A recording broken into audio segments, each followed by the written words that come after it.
आज हम पर्यावरण शिक्षा विषय में वन पारतंत्र की विशेषताएं, कार्य और इनके घटक और प्रकार के बारे में पढ़ेंगे। यानी वन पारतंत्र कितने प्रकार का है। तो सबसे पहले हम वन पारतंत्र की विशेषताओं के बारे में जान लें। यानी वन पूरे विश्व पारतंत्र का प्रमुख भाग है जो हमें हर प्रकार का सहारा देते हैं।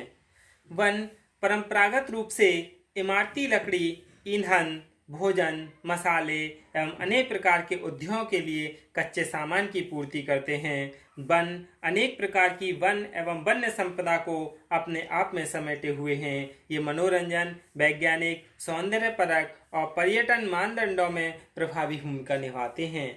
यानी वन परिस्थिति के विभिन्न भूभाग में विभिन्न प्रकार की भूमिका निभाते हैं। यानी पहाड़ी क्षेत्र में पानी की सप्लाई को नियमित करते हैं, मैदानी भागों में पानी के बहाव को नियंत्रित करते हैं, वर्षा की तेजी को कम करके बाढ़ से बचाव, भूमि क्षरण की रोक और चट्टान खिसकने का अवरोधन करते हैं, क्योंकि इनकी जड़ें मिट्टी को बहने से रोकती हैं और भूमि का क्षरण रोकती हैं। यानी सघन वृक्ष पानी के स्रोतों, नदियों, झरनों तथा जलाशयों को स्वच्छ तथा पर्याप्त पानी उपलब्ध कराते हैं।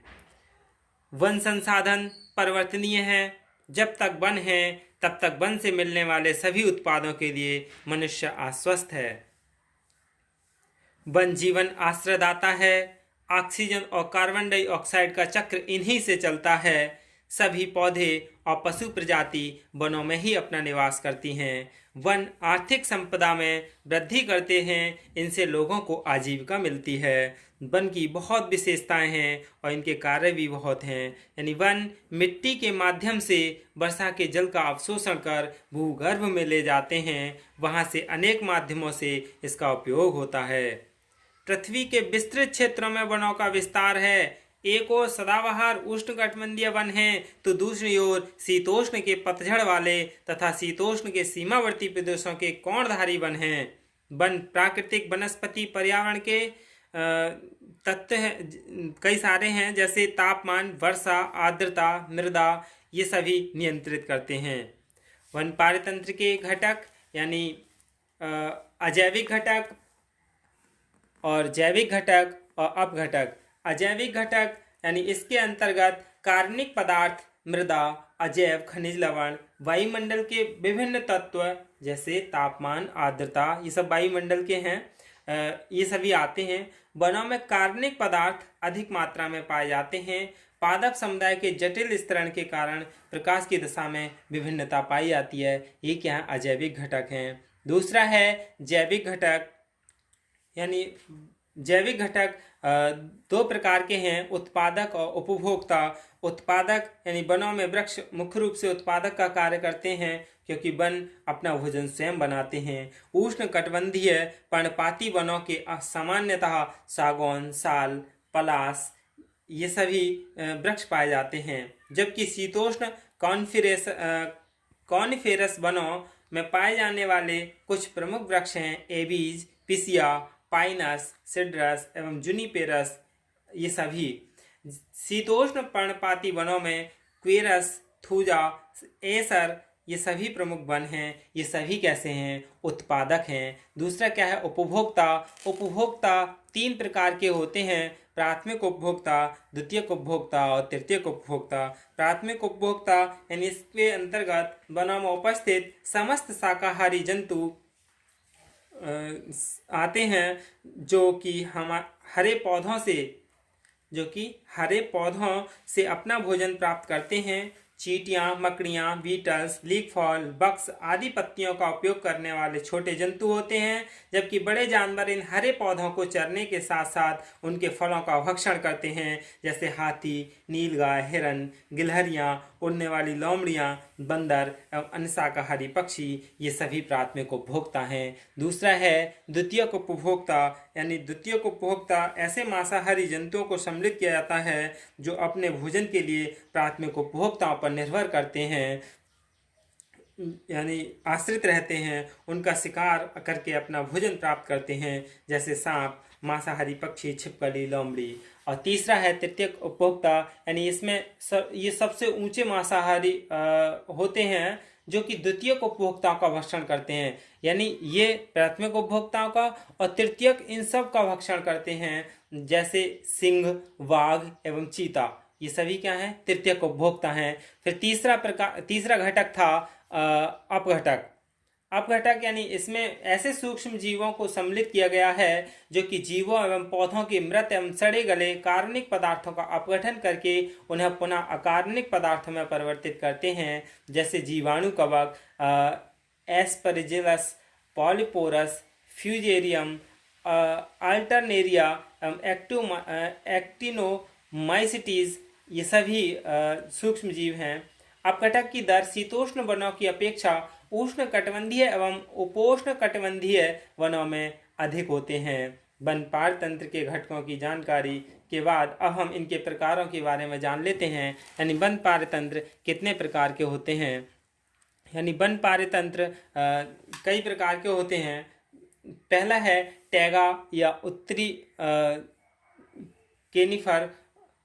कोनिफर वन, यानी यह प्रदेश पूर्व से पश्चिम तक उत्तरी अमेरिका, साइबेरिया के रूप में टुंड्रा प्रदेशों के दक्षिण में स्थित हैं। यहाँ का तापमान शरद ऋतु में औसतन 6 डिग्री सेंटीग्रेड और ग्रीष्म ऋतु में 2 डिग्री सेंटीग्रेड तक रहता है।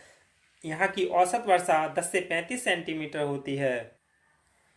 इसके अलावा भालू, भेड़िया, लोमड़ी, घोड़ा, हिरन, गिलहरी, सशक, ग्राउस, क्रॉसबिल्स, ये सभी कशेरुकी जंतु भी इस क्षेत्र में पाए जाते हैं। दूसरा है शीतोष्ण पर्णपाती वन। शीतोष्ण यानी इस तरह के वनों में वर्षा अधिक एवं समान रूप से होती है। औसतन वर्षा यहाँ पे 75 से 150 सेंटीमीटर तक होती है। ये कभी कभी प्रश्न आ जाते हैं कि शीतोष्ण पर्णपाती वन में वर्षा कितनी होती है, 75 से 150 सेंटीमीटर तक होती है। यहाँ पर ग्रीष्म एवं शीत ऋतु स्पष्ट होती है, तापमान सामान्य रहता है और उत्तरी अमेरिका, यूरोप, जापान, ऑस्ट्रेलिया, दक्षिणी अमेरिका भाग आते हैं, यानी ये उसी क्षेत्र में आते हैं। इस वन में बड़े और लंबे बहुस्तरीय वृक्ष, झाड़ियाँ, घासें पाई जाती हैं। शीत ऋतु में इस वन प्रदेश के वृक्षों की पत्तियां झड़ जाती हैं। Oak, maple, peach, walnut, hickory, ये सभी प्रमुख वनस्पतियां हैं। असेरुकी जंतुओं में कृमि, घोंबे, मिलीपीड और विभिन्न प्रकार के कीट पाए जाते हैं और इसमें सैलोमोंडर, मेंढक, कछुआ, छिपकली, सांप, गिलहरी, सशक, खरहा, हिरण, भालू, लोमड़ी यानी कठफोड़ा, सुअर, ये सभी इसमें वन में पाए जाते हैं। तीसरा है उष्ण कटिबंधीय सदाबहार वन, यानी इस वन के अंतर्गत भूमध्य रेखा के समीप वाले भूभाग जैसे दक्षिणी अमेरिका, अमेजन नदी की घाटी, मध्य अफ्रीका के कांगो नदी की घाटी, ऑर्निको और जेम्बेसी नदी की घाटियां हैं। भारत में पश्चिमी घाट, मलाया, बोर्नियो, न्यूगिनिया, पूर्व इंडीज तथा मध्य अमेरिका के क्षेत्र आते हैं। वार्षिक वर्षा 200 सेंटीमीटर से अधिक होती है।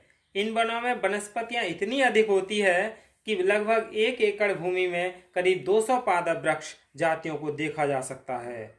इस सघनता के कारण इसका अध्ययन करना भी मुश्किल सा प्रतीत होता है। इस वन की वनस्पति बड़े बड़े पत्तों वाले विशालकाय सदाबहार वृक्ष होते हैं जिन पर लताएं तथा कठलताएं चढ़ी होती हैं, जिनके कारण प्रकाश भूमि तक नहीं पहुंच पाता। इन वनों में बहुत विकसित स्तरीकरण पाया जाता है। हमेशा वर्षा होने के कारण यहाँ नमी एवं सघन होने के कारण अंधेरा रहता है। यहाँ तक कि इस वन में वायु भी स्वच्छंद होकर नहीं बह सकती है। अत्यधिक उत्पादन होने के कारण पौधे और प्राणी जाति बहुत अधिक संख्या और रूपों में पाई जाती है। कृमि स्थलीय जोंक, घोंगे, बिच्छू, मकड़ी, दीमक, भौरे, चींटियां यानी बहुत सारी संख्याओं में यहाँ असेरुकी हैं, अकशेरुकी हैं। नैडक, छिपकली, विभिन्न प्रकार के पक्षी, जंगली सुअर, हिरण, भालू, हाथी, बाघ, काले लंगूर यानी तमाम तरह के इसमें कशेरुकी प्राणी पाए जाते हैं। फिर है भूमध्य सागरीय स्क्रब वन। भूमध्य सागरीय स्क्रब वन यानी इसमें चपराल वन भी कहते हैं इसे। ये समुद्री किनारों जैसे उत्तरी अमेरिका, चिली, दक्षिणी अमेरिका, दक्षिणी ऑस्ट्रेलिया में पाए जाते हैं। यहाँ पर सीमित शीतकालीन वर्षा होती है, बाकी मौसम सूखा रहता है। समुद्र ठंडी तथा नम हवाओं के कारण यहाँ तापमान परिवर्तित होता रहता है। यहाँ पर चौड़ी पत्ती वाले सदाबहार वृक्ष पाए जाते हैं, यानी सदाबहार वन कहाँ पाए जाते हैं? भूमध्य सागरीय स्क्रब वन में पाए जाते हैं।